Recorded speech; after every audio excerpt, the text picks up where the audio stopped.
Hey everybody, this is Kay again, and this is the sixth video in our worship team training series, and it's another bonus video because I realized that maybe you haven't had any Planning Center online tutorial training. So I'm not going to show you every little nook and cranny of Planning Center, but there are some really cool features that Dwayne and I use every week that we're on to help us with practicing and preparation.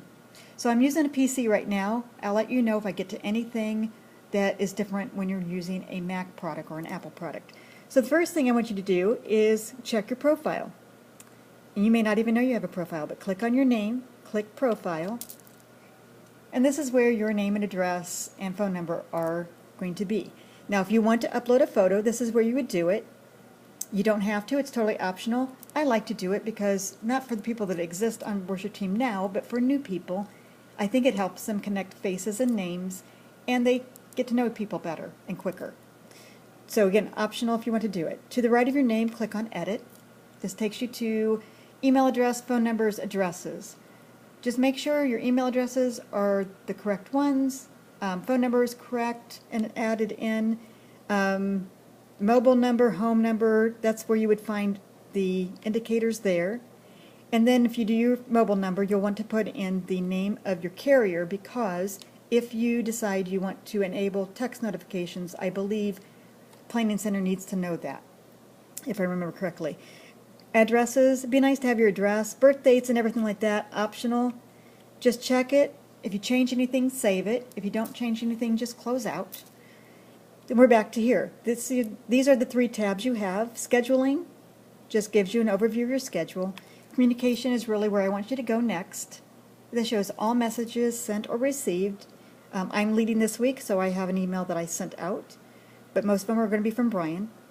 Text notifications right here. Again, my mobile number and my carrier, and I can edit it from here. Then you have 4 boxes, and I'll let you know what those are about, but if you don't have anything checked here, you will not get text notifications. And text notifications are not in replacement of an email. You'll get both. You might think that's redundant, but if I'm at work and I get an email or a text notification based on what the subject is, I may or may not want to get on my email right then.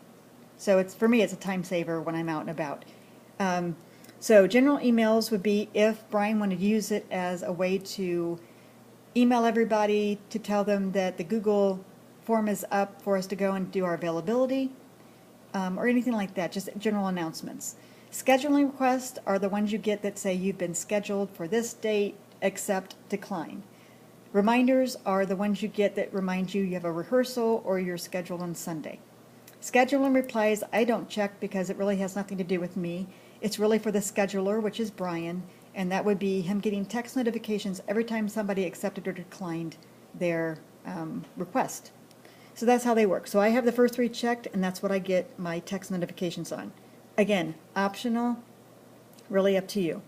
So from here, we'll go back to plans, and we'll go back to the 30th and show you a few more features.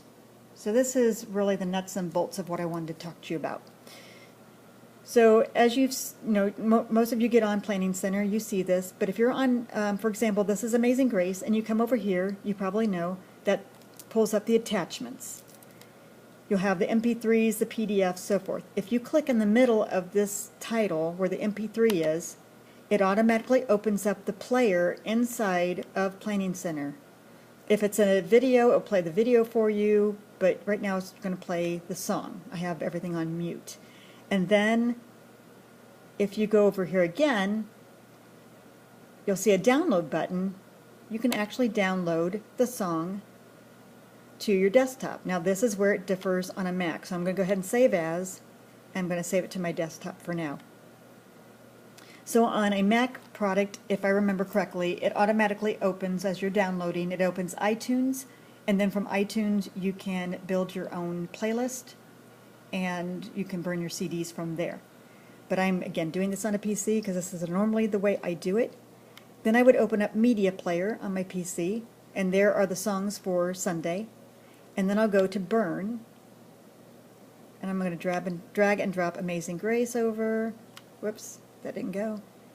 Oh, hello. Amazing Grace. Holy Spirit is next. I put them in the order they're going to be sung, and then I start a burn. I put a CD in my CD burner, and I burn 2 CDs, one for Dwayne's car, one for my car. We've done this for years, and the whole week prior to practice and prior to when we serve, we're listening over and over and over again to the music in its order. Sometimes we play it loud, but a lot of times we play it in the background. And what does this help you do? Well, it helps you learn the order of service, what comes next. It makes you think of transitions. For me as a piano player, I sometimes, if I'm playing it lower, I hear keyboard parts I wouldn't have known were there, because sometimes when you play things lower, they just hit you in a different part of the ear apparently, and you just hear different things. I don't know why. It's kind of weird. But also Dwayne can hear maybe some drum parts he may not have noticed. But in some of the next videos we're going to talk about musical expression, and I think it really helps you, understand the highs, the lows, the louds, the softs, so that as we work into more musical expression, we understand that and we can hear it and we know what our part is in the whole of the musical expression, bandwagon. For a vocalist, it's really quite good for you, because if you play a song over and over again, especially on a subconscious level, the lyrics start building in your head. And we've talked previously about, the dependency on the confidence slides, and that learning the lyrics is one way we can get off the confidence slides. So this is, again, a great way for you to learn new music, lyrics, and just understand your part as the whole band. So that's really great for that. So I'm going to get out of there and then come back here and show you just a few more things.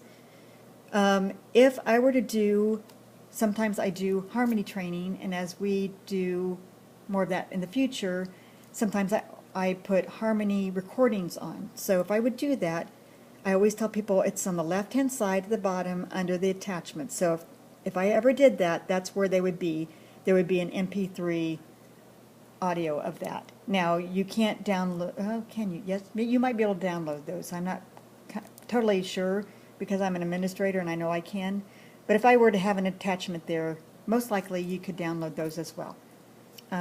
They will not be with the actual song. I cannot put them in the song line, because those are things I do for Yorkville as a service, not as something that we do as a whole as a community.